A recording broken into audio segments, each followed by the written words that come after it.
Wow. Tottenham 4, Copenhagen nil. Tottenham are back on track. Have that, guys. Have that. All the haters, all the people that have been saying Frank out, have some of that. Were Copenhagen great? No. But Spurs can only beat what's in front of them, and they absolutely did it. Guys, before I get into it, please do me the honor of liking the stream, of subscribing to the channel, hitting that bell notification as well, so you know when all of my content is about to drop. Let's get into it.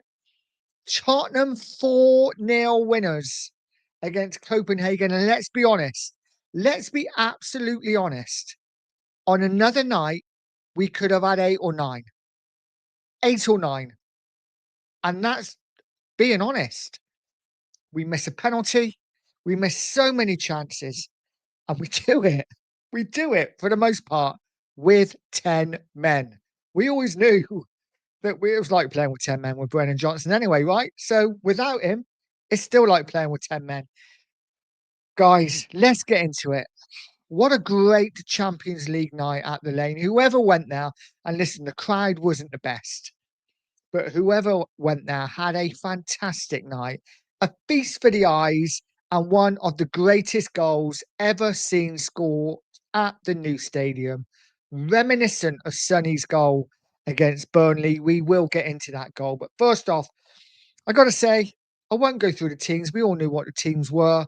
I got to say, performances, standout performances in that first half. Xavi Simons finally finding his mojo, finally finding that little space, those little pockets in midfield where he was picking up the ball, making things happen, assisted for the first goal. Great run, brilliantly picked up by Bentancur at the back, who was imperious today, by the way. Bentancur, fantastic. Plays a little ball to Xavi, who just spins on it, looks forward, and sees Johnson's run and plays a beautiful ball over the top. Johnson doesn't have to break stride. Sure, not quite sure what the keeper was doing. He was in no man's land. I think he was trying to book an early ticket home, to be honest. Johnson, one touch round him, tight angle, really good finish from Johnson, 1-0. But that assist from Xavi Simons seemed to spark him into life. He then assisted for 2 other great chances for Kolo Muani. He's not going to have a better chance to score than he did tonight.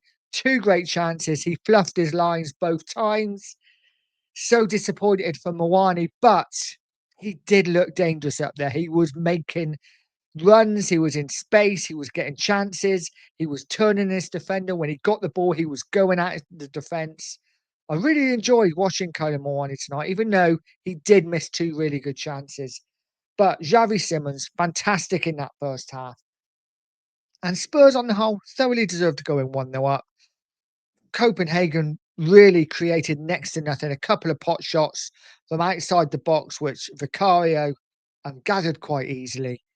They didn't really do much. They didn't look like scoring. And I think as soon as that second goal came in the second half, Spurs then, it was game over effectively. Of course, effectively. I say effectively until what happened. But Spurs getting the second goal. Odegaard, good finish from him. Really good work from Kolo Muani, actually. Shutting down the keeper. The keeper very slow on getting the clearance away.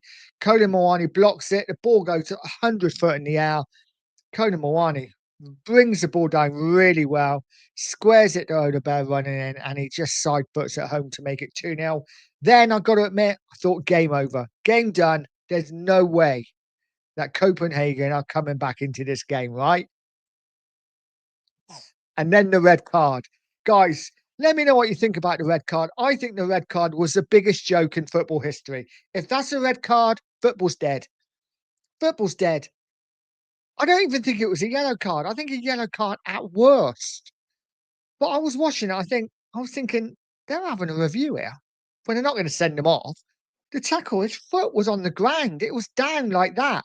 It was only when it hit the ground. Obviously, when your leg hits the ground, as your shin hits the ground, or the back of your leg hits the ground, not your shin. The back of your leg hits the ground. It's going to lift a little bit. That's never a red card in a million years. But it is what it is. He gets sent off. I was at that point thinking, oh, here we go. Here we go. We missed up team chances. We've dominated the game. Brennan Johnson gets sent off for a red card. It's never a red card. Watch Copenhagen come back. None of it. None of it. Tottenham just upped it.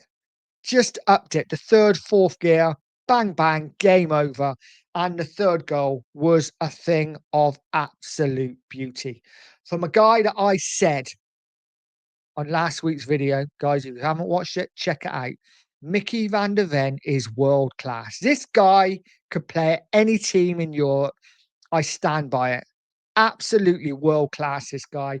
He picks the ball up in his own box and runs the length of the pitch to side foot a beautiful. What a great finish as well, by the way. To side foot the ball home to make it 3-0 to Spurs. I like you guys, no doubt about it. The further he went, I was like, don't pull up, don't pull up, don't pull up. What a finish at the end to make it 3-0. And fair play to him. Fair play. He's got some stick this week, rightly so, for what he did at the weekend. But he's answered his critics and with aplomb. What a great finish from Mickey van der Ven, man of the match again, to make it 3-0. And then just to rub salt into the wounds a couple of minutes later, Odegaard breaking, plays out Romero. What's he doing up front? Squares it to Polinia, who finishes to make it 4-0. 4-0 with 10 men. Who would have thought? Uh, didn't miss Johnson at all, I got to say. But listen, a great night for Spurs. Really enjoyable watch. Tottenham back to their best. And, you know, we needed it. As fans, we needed it. The club needed it. The players needed it. Hopefully that gives them a bit of confidence. Let's be honest, we should have gone on and hit a few more. Richarlison at the end, I've got to say, I have got to say this. Dane Scarlett wins a penalty. And I know what you guys are going to say. You know, Richarlison's a senior man. He should take it. But for me, Scarlett wins the penalty. Let Scarlett take it. It's 4-0. The game's done. So this sounds really bad, but in a way, when he missed it, I'm like, well, there you go. You should have let Scarlett take it. It is what it is. We've won the game comfortably. It's a fantastic performance. We cannot, as a fan base, complain about that. There's nothing to complain about. Brilliant all round, to a man, every single player. Vicario came out and claimed a couple of balls from corners, which I was absolutely stunned and elated about. Johnson beat his man on a one-on-one and put a decent ball in. He scored a great goal. Yes, he got sent off. I feel for him there. For me, that's never a red card. And on the whole, we played really well. Mawani starting to look really good. Needs to get his finishing boots. But Xavi Simons, best performance so far in a Spurs shirt. Finally starting to see what he can do in those little pockets. Really pleased. And I've got to say, special mention to Rodrigo Bentancur, who I thought, for me, yes, Van der Ven got the goal, man of the match. But for me, Bentancur was absolutely beautiful. Everything he did was brilliant. Bentancur, big shout out to me. And Sarr did well as well. Listen, it's hard to say anyone played badly. Porro was great. Everyone was great. It's what we want to see. Let's hope we can take that form now into Manchester United, because it doesn't stop now, guys. It's all about the league game now. We've got that one out of the way. Really good victory. We go into United game with confidence. Let's hope we can get 3 points. Guys, drop a comment in. Let me know what you thought of the game. Who was your man in the match? And did you enjoy the Van der Ven goals? Guys, like, share, subscribe, and comment. And as always, come on, you Spurs.